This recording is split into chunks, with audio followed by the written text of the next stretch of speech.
ആർക്കും ഏത് പ്രായത്തിലും സന്ധിവാതം ഉണ്ടാകാം. എന്നാൽ ചിലർക്ക് സന്ധിവാതം വരാനുള്ള സാധ്യത മറ്റുള്ളവരെ അപേക്ഷിച്ച് അധികമാണ്. ആർത്രൈറ്റിസ് പൊതുവെ പ്രായമായവരെ മാത്രം ബാധിക്കുന്ന രോഗമാണെന്നാണ് പലരും കരുതുന്നത്. എന്നാൽ പ്രായമായവരെ മാത്രമല്ല, ചെറുപ്പക്കാരെ വരെ ബാധിക്കുന്ന ഒരു പ്രശ്നമാണ് ഇത്. സന്ധിവാതത്തിൻ്റെ ആദ്യ ലക്ഷണങ്ങളിലൊന്നാണ് സന്ധിവേദന.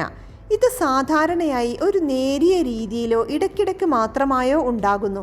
കാൽമുട്ട് ഭാഗത്താകും അധികം പേർക്കും വേദന അനുഭവപ്പെടുന്നത്. അമിതമായ വ്യായാമം, സമ്മർദ്ദം അല്ലെങ്കിൽ കാലാവസ്ഥാ മാറ്റം ഇതെല്ലാം വേദനയ്ക്ക് കാരണമാകുന്നു. കുറച്ച് സമയം മുട്ടുകുത്തി നിന്നാലോ ഇരുന്നാലോ വീണ്ടും എഴുന്നേൽക്കാൻ പ്രയാസം അനുഭവപ്പെടുക, ടോയ്ലറ്റിലിരിക്കുമ്പോൾ മുട്ടുമടക്കുമ്പോൾ വലിച്ചിലും വേദനയും അനുഭവപ്പെടുക എന്നിവയൊക്കെ സന്ധിവാതത്തിൻ്റെ ലക്ഷണങ്ങളാണ്. സന്ധികളിൽ ഉണ്ടാകുന്ന നീരിനെ അവഗണിക്കരുത്. 3 ദിവസത്തിൽ കൂടുതൽ